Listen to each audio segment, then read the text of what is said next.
Hey, good morning. What a beautiful day it is to be a child of God. And who didn't know that? Y'all, I want to testify. Y'all know I always got something to testify about. Listen, first of all, God raised me up to do these things, to teach, to help people with their walk. Listen, we in this thing together. And when you're filled with the Spirit and led by the Spirit, you being convicted of the things that you do because God is working to perfect you from the inside out every day. He renews us from the inside out every day. And so that's why the word tells us, those that have an ear, let them hear what the Spirit is saying to the church. Listen, the Holy Spirit is here to convict us, to reprove us of all sin, to guide us into truth, right? Because He is the Spirit of truth. So I'll be listening, because how am I going to be found without spot or blemish when Jesus comes back to get His bride? Okay, I can't be out here doing anything, and you can't either. So anyway, let me help you. So I don't know, I'm sure I haven't told a lot of people, because I have not testified about this, that I'm going through a divorce, right? The man hurt my feelings, like bad. And in the meantime, in between time, I haven't lashed out on him at all. I still have been being the wife that I'm supposed to be, regardless of what we're going through, right? But the other day, y'all, listen, I just got fed up. And I cursed. I did. And it was bad. And the crazy part about it is the Holy Spirit was telling me, don't write that. It was via text, okay? The Holy Spirit was like, don't write that. And I was like, okay. So I didn't write it. I sent an emoji with a finger on it. Y'all, bad. And then after I did that, y'all, this flesh. That's why I be telling y'all, do not tussle with your little flesh. My flesh kept telling me, write it. Ooh. And I adhered to what my flesh was saying. So I hurry up and type F you real big. Listen, instantly hollering like Mariah Carey, crying like, Lord, please forgive me. Because who does that? Who says they're a child of God and allows blessings and cursings to come out the same mouthpiece? That ain't what we're supposed to be doing. And the Holy Spirit convicted me of it. I instantly repented.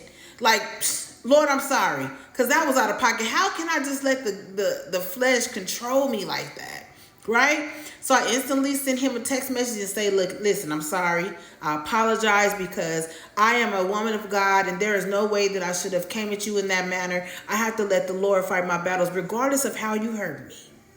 Regardless of the constant gaslighting, the constant lies, the narcissism, whatever it is. Let the Lord handle that. Let me see. Hey, y'all, we're in Uncle James, chapter 3, going to verse 8. But no man can tame the tongue. It is unruly evil, full of deadly poison. With it we bless our God and Father, and with it we curse men who have been made in the similitude of God. Out of the same mouth proceed blessing and cursing.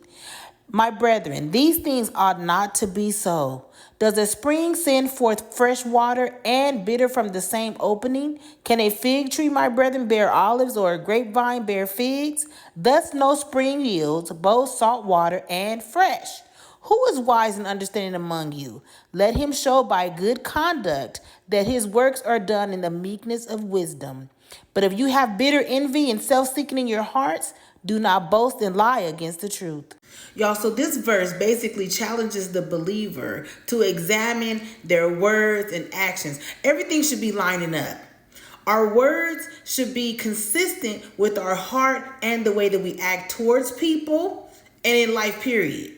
Now, back in the day, when you push my back against the wall, I'm coming out swinging, right? And especially with this mouth. My mouth can tear somebody down, okay? And I thank God for the transformation in my life, because I've changed a lot, because every word that used to come out of my mouth was a cuss word. Now when I cuss, it don't even sound the same. Because what was you doing? What was you saying F you for? For what? That's not even you. That's not even your character any longer, right? So how can we still live therein if we've been raised with Christ? And I thank God for His precious Spirit, because He's our teacher. He reproves us. He brings us to all righteousness and corrects us and get us together like this, okay?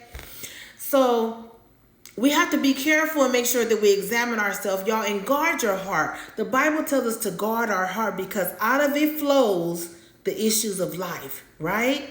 So when things like that happen, or like when people hurt you, or you find yourself in a situation that you have no control over, just remove yourself. Just remove yourself, because these people, let me tell y'all something. They're not full of the Spirit and led by the Spirit. They'll just treat you like a piece of mess and throw you away. But I thank God for correction.